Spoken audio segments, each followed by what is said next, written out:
At this point, this topic is about a third of a book I wrote with Mr. Matthew Bass on the back row. Hi, Matthew. The book was called Career 2.0, and I gave that talk at a local user group. And one of the guys in the audience came up to me after the talk. You may have heard of him. His name's Michael Kimsel.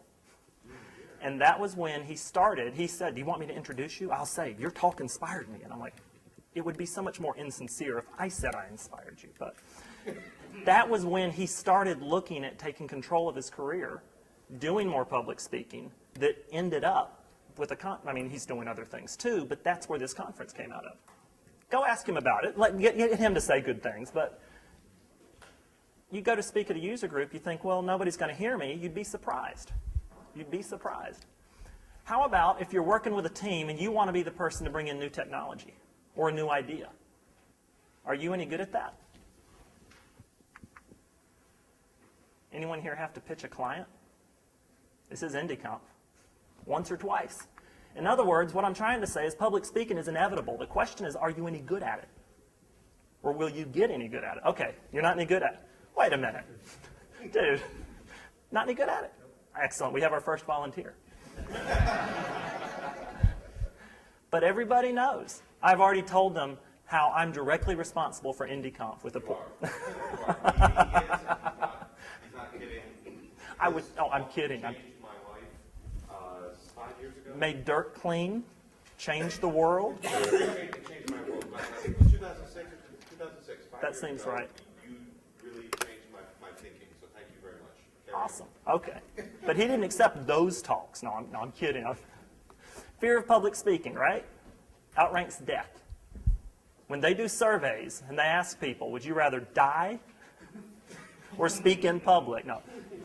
But what they're more afraid of is public speaking. Why is that? Who here's done public speaking that went really, really bad? What happened?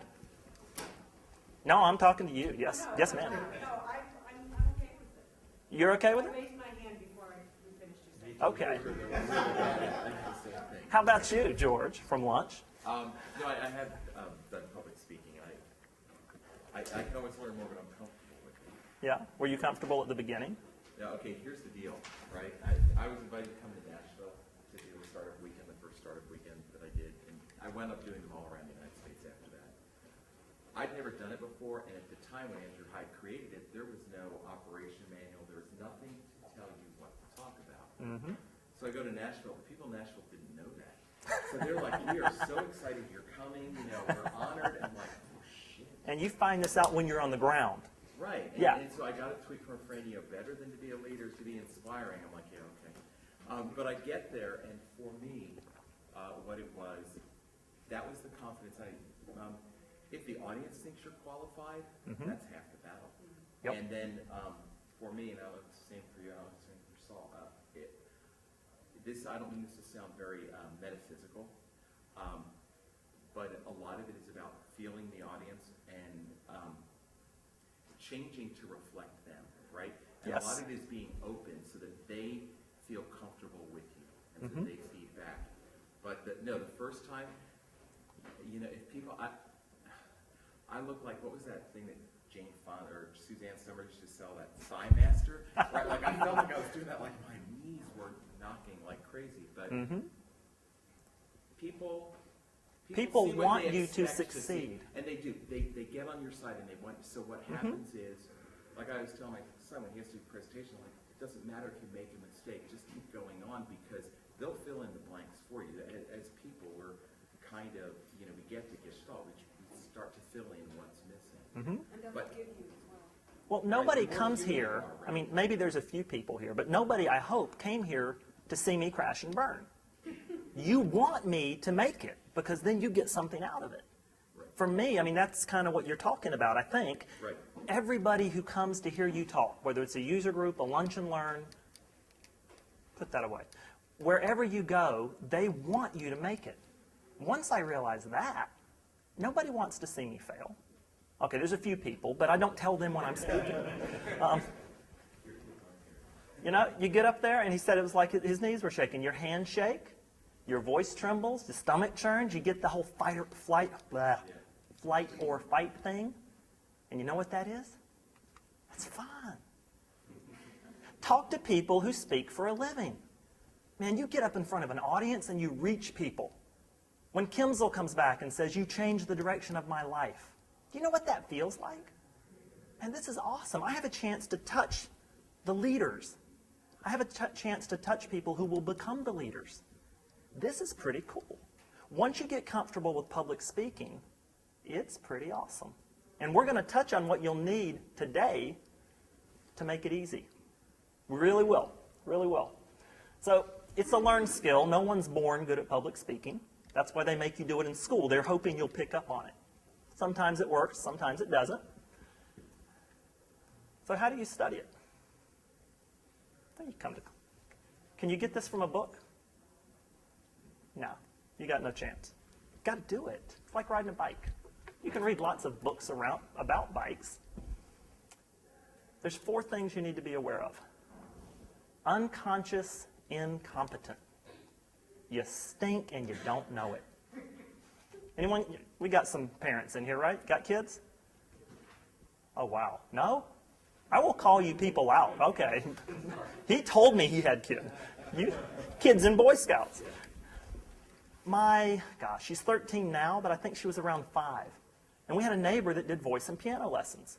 And she hears them. You know, they're all out there playing, they're singing, and she's at the piano just banging away, playing about like I could.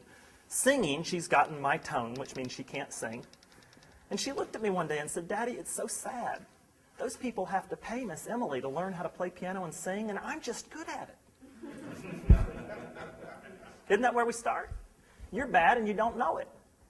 But what's worse? Conscious incompetence. You learn just enough to know you suck. That's where my singing is today. I haven't made it to the next level. This is when you're bad, you know you're bad, but you don't know what to do about it. This is a truly miserable place to be. Where you want to move to next, conscious competence. You can do it right, but you have to think about it. Remember when you got your driver's license? Do you remember, for those of us that are old enough to remember this, the hood ornament? And what would you do with that thing? Put it on the white line. Because I know if it's on the white line, then I'm good. Or the yellow line or wherever. I want the hood ornament, and I have to pay attention. Don't touch the radio. I almost had a wreck one time because my brother touched the radio. And of course, I had to change it back, and then I looked up and the car wasn't moving. It was bad. Hit the ditch. We all survived. You will get enough out of this session today that you will be consciously competent. You can follow the steps and do it, but you're going to have to watch everything you do. And then you practice it, and where do you get? Unconscious competence. That's when, hopefully, you drive the car like you can now. It's not your first startup weekend, you said? Dad, this is the 30th or the 50th. He doesn't think about it anymore. He doesn't make notes. He doesn't rehearse his talk. He shows up. He might flip through the slides and say, oh, this is Dallas. Let's type in Dallas. Let's adjust it here. Sound like a musician, right? Thank you, Dallas. Yeah, you know what I mean? My peak year of public speaking, I did 37 conferences and about that many user groups. At some point, you stop rehearsing. You get up and you talk. You've practiced it so much that you've got the fundamentals down. If you get in the car now and you're driving like this and you're white-knuckled and you have to line the hood ornament up, please get off the road. Hire a driver. So we're going to get 4 topics for you today. Just 4. That's not too bad, right? We're going to talk about your positioning, how to hold your body. We're going to talk about your delivery. I've got a mic on here for the room, but you don't need it. I'm projecting. You can hear me. Your content. We're not going to talk too deeply on the content. It's more about how to present your content. If you're the kind of person that comes to a conference on Saturday, you're already investing in yourself. You're already investing in your career. You already have the content. You might need a little help tweaking how you present it. And finally, practice.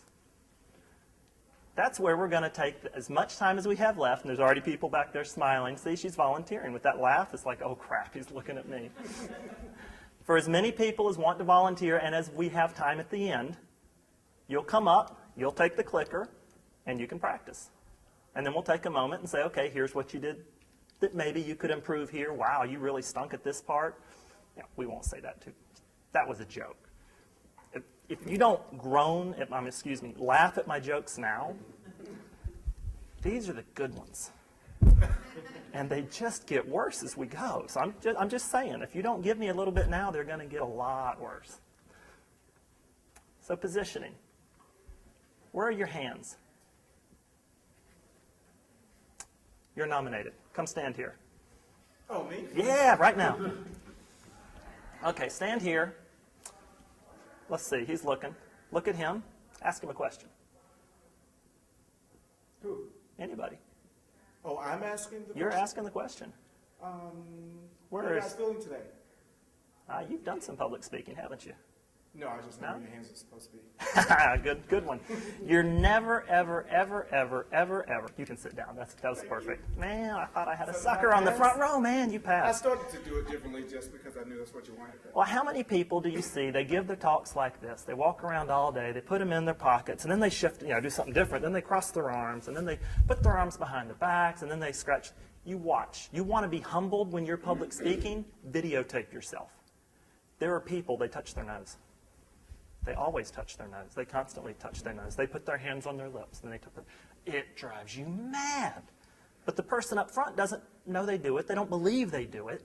One of my public speech coaches, Alan Hoffler, who is local if you're interested in that sort of thing, he's got classes. He's awesome. I got really lucky. When I finished my first book, I got accepted on a speaking tour, but I had a 3-month lead. And he was working at the company I was working at, so I joined Toastmasters, and he was there, and I got him to coach me for free. That's the only reason I survived. Yeah. Alan Hoffler, Millswick, or just Google Alan Hoffler. He's here. He's got training classes that are really, really affordable. But he constantly pounded me. If you put your hands straight down, it is completely normal to the audience. But it feels so flippin' awkward. It feels like I've got a billboard that says, "Hi, I'm cardboard." But you know what? It's fine. It's completely normal to someone who's looking at you. What about your arms? When I'm talking to Nancy, if I'm doing this when I'm talking to Nancy, that's rude. You don't do that with one-on-one, so what do we do with the audience? We act like we're talking one-on-one to Nancy, 2 feet, but I've got a whole room full of people here. Get your arms out there. How about your legs? Well, I like to stand like this, or other times I like to stand like this. Do you like to see people giving talks like, oh. And then feet. Actually, I had to cut this down. This was a 90-minute talk, and I get 50 minutes, and you have to practice in it. So keep your feet shoulder width. Again, feels awkward. Have someone take a picture or videotape of you, completely natural. So where are your hands at? Straight down or out. Gesture. I don't know if you noticed, when I said we have 4 things to cover, what did I do? I showed you 4 things. 3 things, 1 thing. Here's the next one. Here's this. When I'm talking to someone, I'll point to that person. Hands are straight down when you're not gesturing. Arms, we'll cover those more in a minute. Legs, shoulder width. Alan Hoffler used to beat me up every time we practiced. I swear he'd throw things at me because I'd get my feet in too narrow or too wide. Straight down.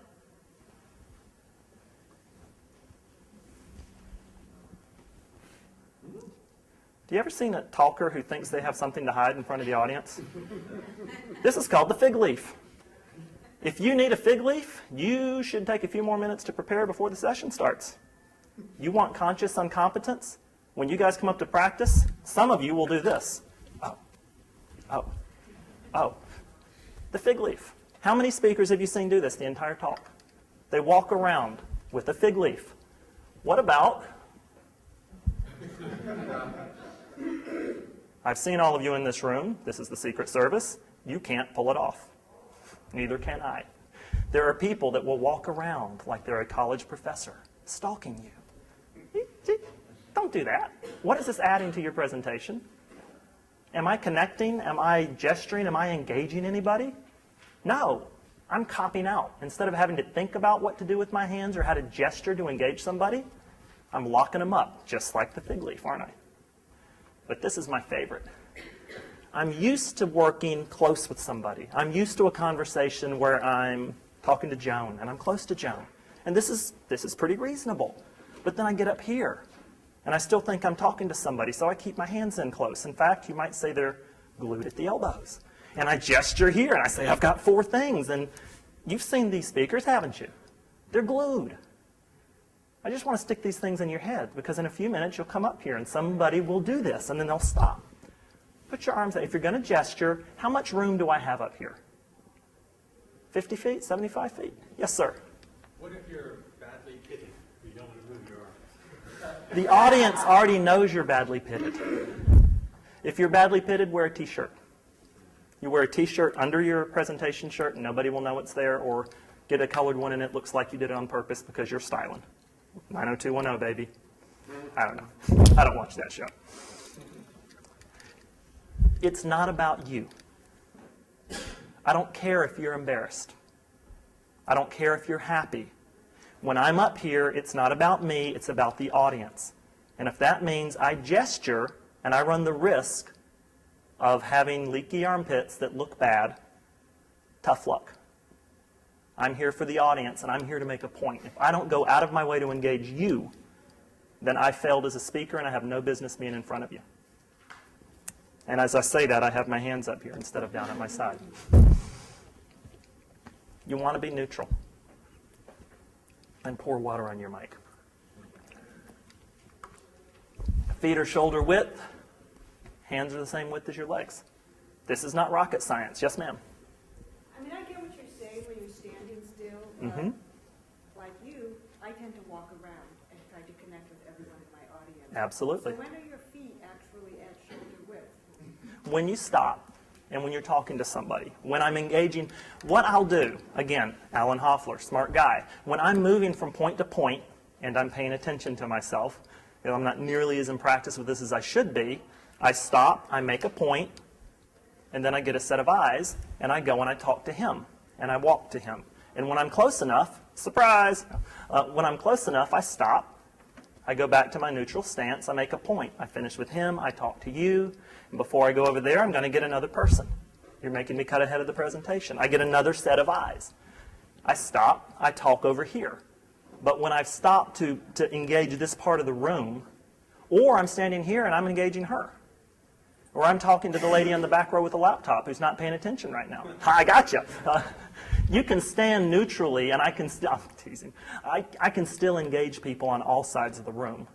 But there's times when you're moving, there's times when you're standing still. When you're standing still, I was a high school and college wrestler. My dad was a wrestling coach. Earliest memories were at wrestling camp. I am not used to this. It's too flippin' narrow. But this is where it needs to be for the audience to not be wondering why I'm standing out, you know, why I'm not pulling whatever. It's why I'm not standing too narrow, which is actually a lot more common. This is a nice neutral, just be aware of it. When you stop, when you're talking, when you're moving, there's different approaches, but I don't have any guidance for you on moving. Move however you want to move, but then when you stop, go back to neutral, gesture, hands down, make your point. The eyes are more important than the body. How about your delivery? Later we'll talk about not offending people, so maybe you like FedEx better than UPS, that's fine. Lip. This is actually the same slide that Michael saw all those years ago. Lip. You lock eyes. I never, ever, ever, ever want you to give a point unless you're talking to a person. This one topic will change your public speaking. Here's what happens when people get nervous. They do this and they look over. How many times have you heard speaking advice? Look over their heads.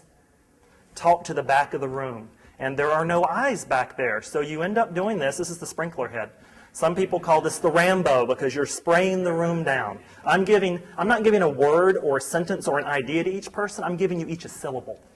I am looking back and forth like this, and I'm now no longer talking to anybody. And this is not really comfortable for me because I don't have anybody engaged, and you don't think I'm engaged. Have you ever practiced it over and over and over?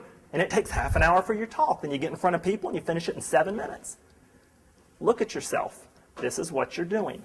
You're spraying the room. Never spray the room. You get a set of eyes, and you give them a sentence. Or if it's a bulleted list, you give them one item, then the next one, then the next one. If you have somebody who's on a laptop or reading the newspaper, I've had people doing crosswords. You look at them and talk, and they will notice you. It's like feeling eyes on the back of your head, and they'll look up. I've engaged that person. I want to leave the room with every person having gotten a few points. You feel personally engaged, and you have been. Have you ever left a talk and you say, man, it felt like they were talking to me? If they're any good, they were at some point. But when you're out there in the hallway and you're networking, what are you doing? You're talking to people. Are you looking at their feet? I hope not. Otherwise, you have introvert issues. You're looking at their eyes. You talk to people out there all the time, and you're not nervous. So what's different up here? You're not looking at anybody's eyes. You're spraying the room. Stop. Say, David. Everyone here has name tags on. And I'm talking to David. And I can talk to David all day long. Maybe I talked to David in the hallway earlier. I can talk to Nancy. You can talk to people if you lock their eyes. If you don't lock eyes, you will always get nervous. When my peak conference year, I spoke at 37 conferences. I did about that number of user groups. I've done a lot of public speaking. At that time in my life, if I didn't lock eyes, I still got nervous, my voice shook, my hand shook. It's not about practice, it's about engaging people. Have you, yeah, we're still on the same slide. Have you ever met somebody who says they have 20 years of experience, but they really have 1 year of experience repeated 20 times? Public speaking and being good at it is not about practicing. It's about learning techniques like locking the eyes. Next. Yes? You skipped lips. Lip, L-I-P. Lock eyes is the first one. Sorry. It is. It is. I probably should have made that a bit more clear. My apologies. Intonation. Now, this is especially important for this session. Do you know why? You just had lunch. I'm lucky. He served you sandwiches. Have you ever been the speaker at 1 o'clock after lasagna? It's hard. So here's the thing. Do you get what I'm doing right now? I just got everyone on the back row perked up because I lowered my voice and you instinctively wanted to hear what I was saying, so you paid more attention. I mean, literally, almost everyone on the back row started straining. Awesome. If you don't pay attention, you'll go monotone because you just had lasagna too, and it's very easy to talk this way. And it's not necessarily horrible, but it's pretty darn bad, and you can put people to sleep pretty quick. And if you notice you have more than one person nodding off, what do? Take it up, bring it down, keep it quiet for a minute. Again, does it sound natural to you? Oh, it sounds hideous. I would never do this talking to George at lunch and go like this and then drop my voice.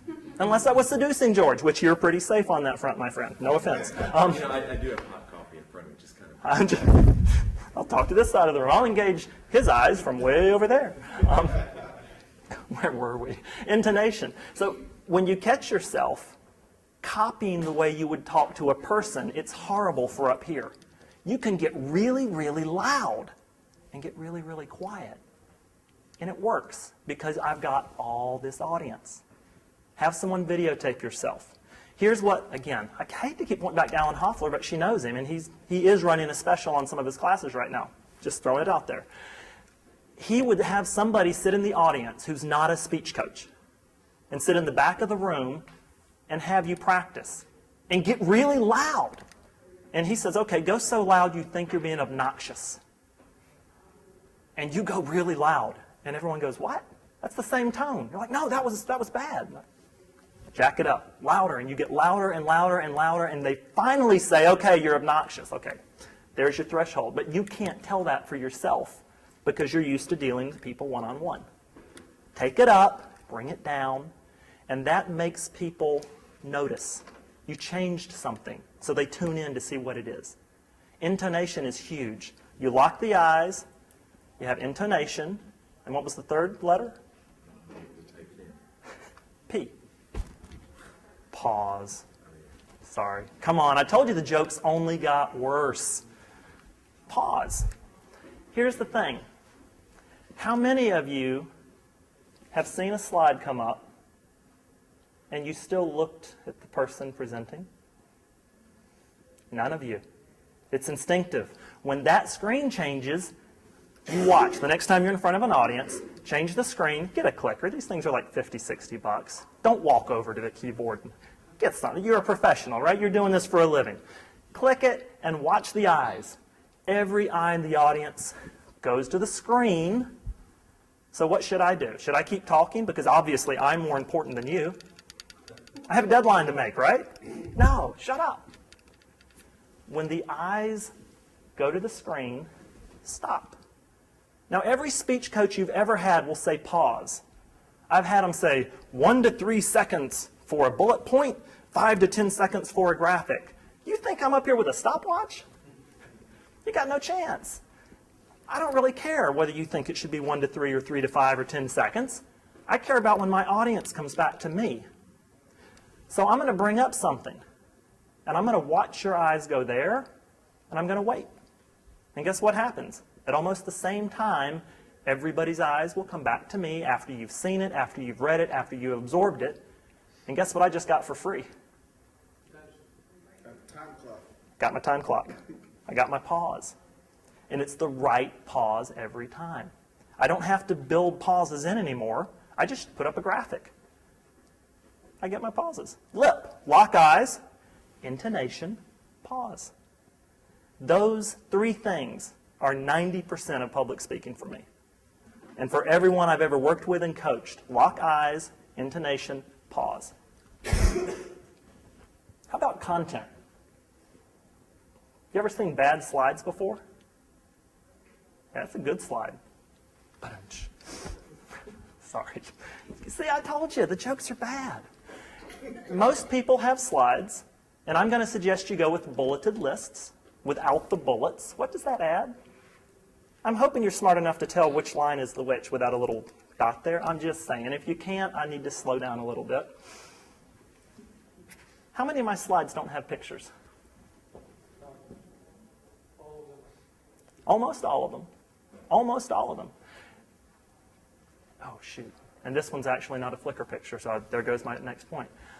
When I put a picture up there, 1, it buys me my pause.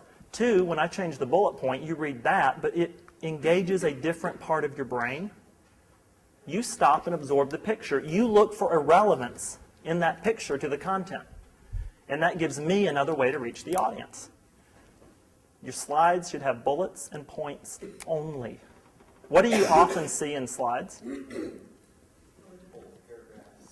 Paragraphs. But that's good, right? Why don't we use sentences in slides? Can't we get more information on the screen if we use sentences and spell it all out? I mean, think of how useful these slides could be if we could read everything when we got home, and I could read them too, so I don't have to memorize my talk.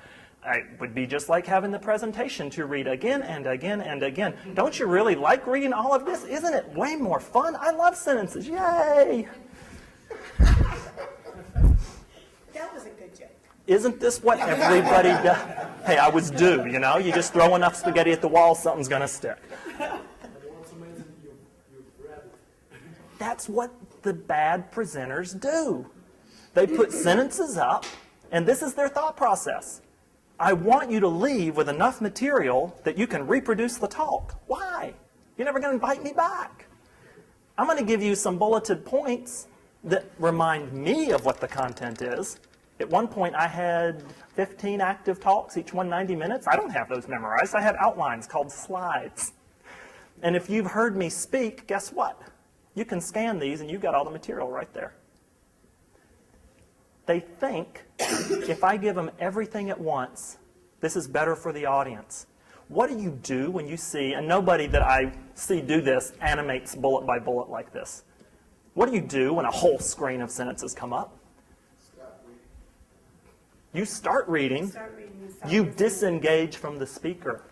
I'm out of the equation at this point. I might as well shut up and go home. Speakers who can't engage people, it's because they're not listening to you anymore. They're reading a page. Dude, I got a blog. You can go read it all day long. Not on my time. We're here to talk to each other. We're here to engage. Don't use sentences. If you use sentences, have somebody who loves you with a taser. shoot for 3 to 5 bullets. If you're shrinking your font to fit more bullets on the page, let me tell you, another page is free. They don't cost you a whole lot. You can get it at no charge. We're shooting for a word or a short phrase, not a sentence. It's just enough that if you heard me speak, you can go to these slides and, oh yeah, you can fill it all in. Sometimes people print it out and use it as an outline. Just write the notes in. That's all I'm looking for. That's all I'm looking for. It's an outline. I love pictures, though. But I'm also cheap. So where do you get your pictures from? Any suggestions? Non-copyrighted pictures From where? Flickr. Flickr's a great idea. In fact, Flickr.com. I'll show you on the next slide how to go find these free pictures on Flickr. Pictures engage the brain in a different way. When I put up a set of bricks here, you're now trying to figure out what the bricks are for. It's not about the bricks. It's about the picture frame. Pictures can frame the ideas. They give you a quick break. Sometimes I'm boring, believe it or not. That was a joke. I laughed at your other one. I didn't say it was a good joke. I said it was a joke. It gives you a quick break from what I'm talking about. I learned after about my second year doing a lot of public speaking that the slide decks that I consistently had people falling asleep in were the ones with no graphics. So I go to iStock Photo, I go to other places, but Flickr, well actually, oh, there you go, iStock Photo or Flickr. You go to Flickr, you go to the advanced search. You can't even get there until you search. So you type in bullets, you get the search dialog, you click advanced search, and you go all the way to the bottom and you click on Creative Commons licensed content. Those are people who give you permission to use their pictures if you give them attribution. If you take their pictures and you don't put the URL in there, you are stealing their material. Just saying. The easiest way to do this is to click into all sizes, right-click, and copy the picture. And you can just copy it, paste it right into PowerPoint, Keynote, whatever you like to use. Oh, yeah. Sometimes you want to search in the full text. Usually you want to search in the tags. Relevant is a waste of time, usually. Sort by interesting. You'll find much better graphics. Yes, sir? Where do you usually put copyright links? Where do I put my copyright links? I'm lazy. I know a lot of presenters will put them at the back, but then you don't know if you wanted to copy the picture, which link goes to which picture. So I put it on the page. That way I know if I forgot to credit somebody. But I also buy some pictures for my stock photo, so not everything in here. So if you look at my slide deck and you're missing a link, it's not because I stole it. I paid for that one. I hope. Flickr advanced search, sort by interesting, always do attribution. Which pictures do you use? Go for something relevant. You're trying to figure this out, aren't you? It's not relevant. What's that? Something funny. You'd think. Unfortunately, this was not a graphic that added anything to the presentation. Right? The slide on slides had a slide. The slide on framing your content had a frame. This has a poodle with sunglasses. A couple years ago, my wife got digital picture frames for all the grandparents and then got all my siblings. I have 3 brother and 2 sisters, and got pictures of all the grandkids, put them on a USB stick, and also she put in random pictures like a dog with sunglasses and a crazy baboon attacking a teddy bear. And so the grandparents have like 500 pictures of their grandchildren, and every so often something like this shows. If you ever do this, you should do something like this. It really makes them smile, especially since the grandparents don't know how to clean this out. Sorry. That was free. You don't want a graphic that overpowers or distracts like this one does. This is a really bad graphic. Fortunately, it illustrates the point I'm trying to make, so it turns it into a really good graphic, but don't use it anywhere else. Jokes and stories. Do you use those? Should you? Absolutely. Almost always. They're awesome. Man, when I put a joke or a story in there, it gives you a framework, gives you something to remember, but never, ever, ever, ever offend the audience? Ever. Who are you here for? Am I here for myself? Am I here to challenge your social behavior? Am I here to divide the room down the lines of Republican and Democrat? Boy, when you're looking for a picture for annotation for an orator, do you know that I could have found pictures of Obama, Reagan, Bush? See, I can already tell how the room splits up by your reactions to just their names. What would have happened to you if I had used some of those people? Not that they're good or bad people, but they're politically charged. What about a joke that I might not tell in mixed company? No. Oh, that was not a good picture, man. I was like, that duck lip's going. That's the one he'll put on the website. You never put a joke or a story that's questionable. If you're not sure, you have your answer. I was at a conference in Florida, and they've always got the speaker rooms and whatnot, and that's where the good food is. So I'm in there, and one of the speaker put in one of his talks the Christmas card slide. And for the Christmas card slide, it was, what was it? It was Barney. And who was Barney's? Eddie? Yeah, that's what you'd expect. It was Fred. Barney and Fred were sending each other Christmas cards. And he did it because he thought it was funny to see the homophobes in the room get upset. Do you know how much of his audience he lost? Now, they didn't walk out, but they weren't listening anymore, were they? Don't offend people unless you're there to be offensive. Now, I don't know what you're there for, but I'm here to teach. I'm here to get an idea across. And if your mind mentally shuts out and when I say something you remember an offensive joke instead of the points I'm trying to make, have I succeeded or failed? It's not about you. It's about who? It's about the audience. Yes, sir. I was at a conference earlier this week, and the keynote speaker was looking for an illustration of celebrities that get away with a lot. And he mentioned Michael Jordan. And he said, starting running into it, it's like now in the area of social media, people can't get away with as much. But you have any idea how much Michael Jordan got away with?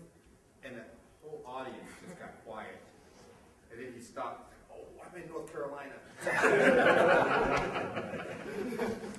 Yes, you are.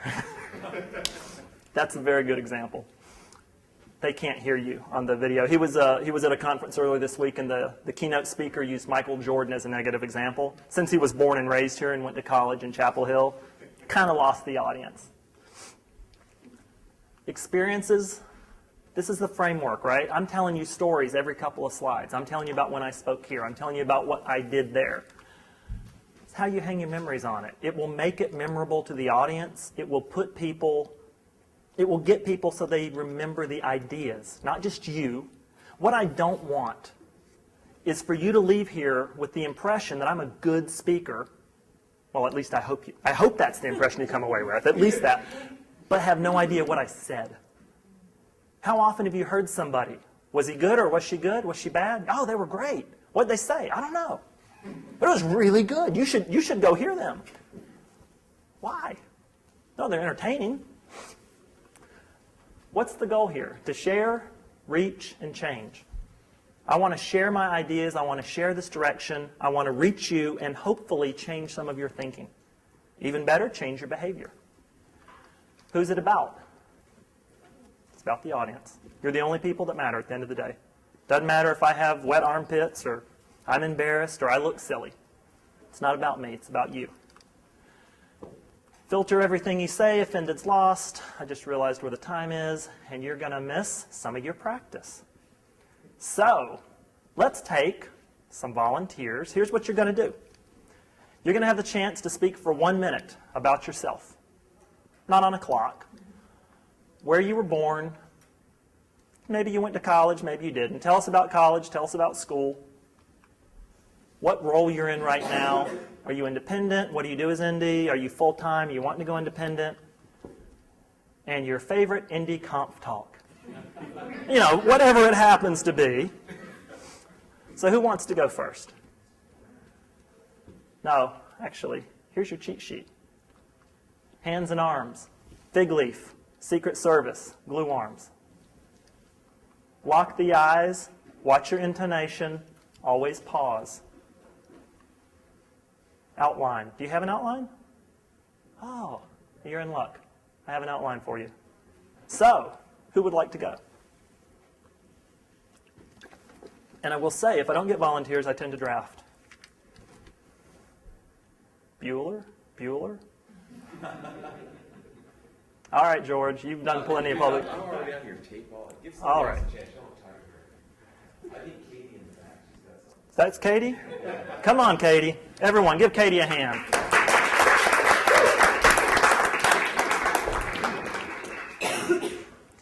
Let's see. Forwards, backwards. And if you decide you don't want it up there, you just want to blank it out so they're looking at you instead of the screen, Okay. blank them out. Do I have slides? Come here. Oh, shoot. I don't know. Oh, Forwards or backwards? well, I'm Katie. I went to William & Mary and then UNC, so I'm here. No. Use the outline. Durham. Give them a moment to read it. Wait for the eyes to go to the screen and wait for them to come back to you. There we go. Okay. So I was born in Tennessee, which is wonderful and mountains and beautiful. Now And go it's part of the- forward in the outline. That's the silly outline. So what? Sorry. Come here. I'll do the clicker. You give the... Oh, good point. All right. Are we using the outline or? There you go. There's your outline. Okay. Born in Tennessee, and it was, beautiful East Tennessee mountains there. Loved it. Gorgeous. I still think it's the prettiest place in the world. University days, I went to College of William & Mary, which I really liked. I was in the sorority. It was a lot of fun. Very traditional school. But I enjoyed it.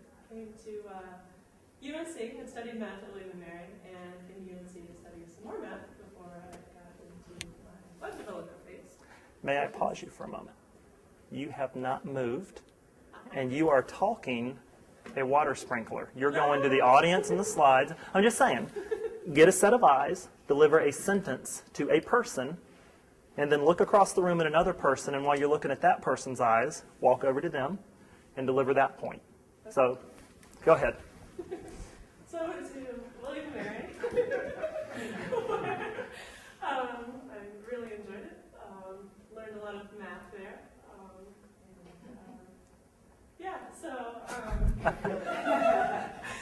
The ums will come in when you deliver a partial sentence. When you're talking like this, you pause because you're trying to think of what to say next, and that's where the ums come in. We have these spacer words. But if you lock a set of eyes and you talk to a person, those ums will go away by themselves. I'll shut up again for a moment. Sorry, the first person always has it roughest. Went to William & Mary and took a lot of math classes. Really enjoyed the math classes, but took some computer science classes on the side. And then once I started getting into computer science classes, realized that I really enjoyed them and wanted to switch to computer science as I can. So I was already on the math track and came to UNC. Computer science classes on the side. Really enjoyed those, and after 2 years of math/computer science, left the math department to become a web developer, which I really love. I'm doing web development. I do freelance consulting, and so I've got the programming, which uses some of my math skills, as well as... The cameraman has asked for a microphone. Okay. So now I'm a web developer and really enjoy what I do. I get to study some computer science stuff on the side, as well as use some artistic skills that I've always had and enjoyed. So my dream job, I guess, is kind of similar to what I already do because I love it. And indieconf. I would vote for this as my favorite talk. I think she's doing great, yeah. This is a really important skill and one that I've not worked on a whole lot. And it's some really, really awesome points here that I'm looking forward to practicing. Excellent. Okay. What worked? What you said about eyes and focus eyes on audience It really makes a difference. So the doc moved into a completely different way.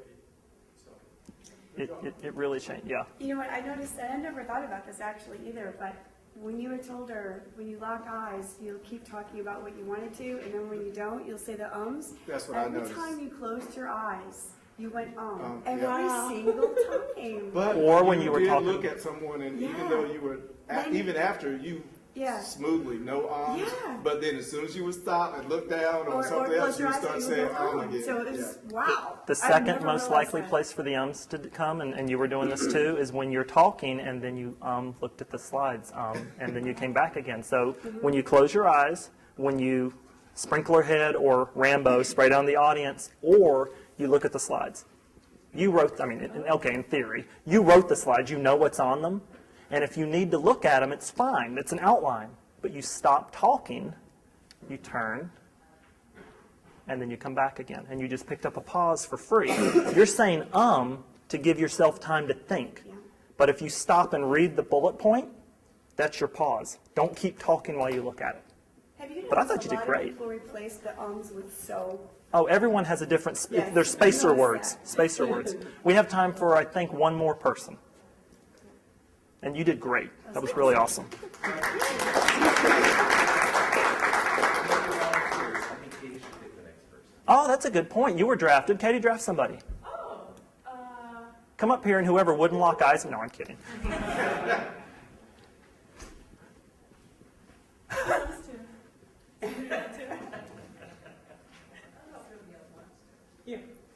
Come on.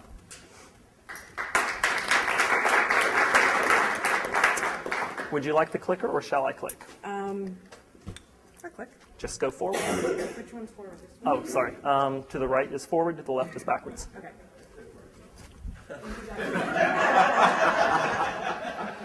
I wasn't expecting a different slideshow. There's 4 different slides. That's fabulous. Yeah. My name is Leslie Bird. I am a graphic designer, and I've learned web developing in the last 5 years. Who are you looking at? I also, Who- I also teach a class here at the McKinnon Center called Design Principles for the Non-Designer, where I do most of my public speaking. I was born in Indiana. I lived there for the first 6 months of my life and left. So I know nothing about it. Exactly. Where are you holding your hand? The microphone has to be up. The clicker does not have to be up. Okay, well, I'm gesturing. Yeah, that's fine. Good point, good point. Let's see, what is next? My university days, okay. I went to school in Massachusetts at a college called Hampshire College. Anyone heard of it?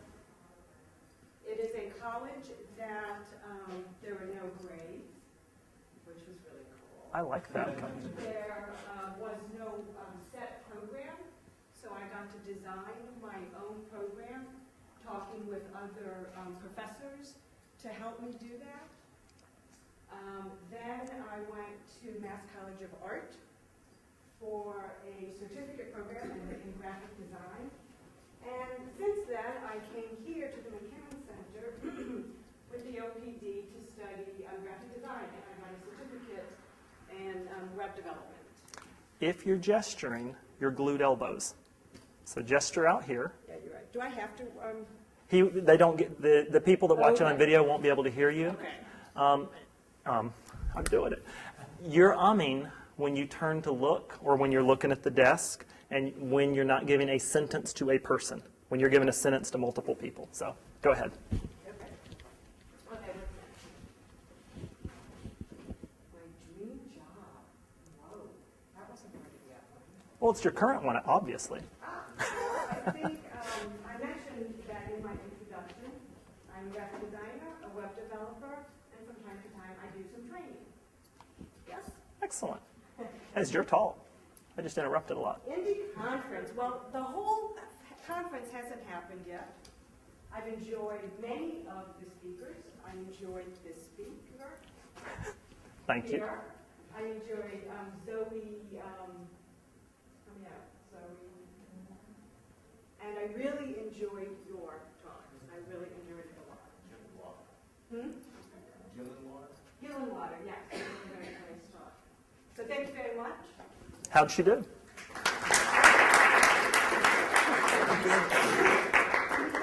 Critiques, comments, observations, encouragement? I love your elbow pads. She loves your elbow pads, and she wore them for the audience. If you show up in ratty clothing, have you engaged the audience or lost them? Well, it depends on the audience, right? If you're doing a bunch of graphic web designers, they'll think you're cool, you know, just have a Mac. Yes? If you lock your eyes for a little bit longer on the person, it will be a much better effect. You can deliver, it doesn't have to be an entire sentence. It can be, but it has to be an idea. So at least to the commas. I will say that this is the first time I've ever gotten up to speak randomly. You did without great. having practiced.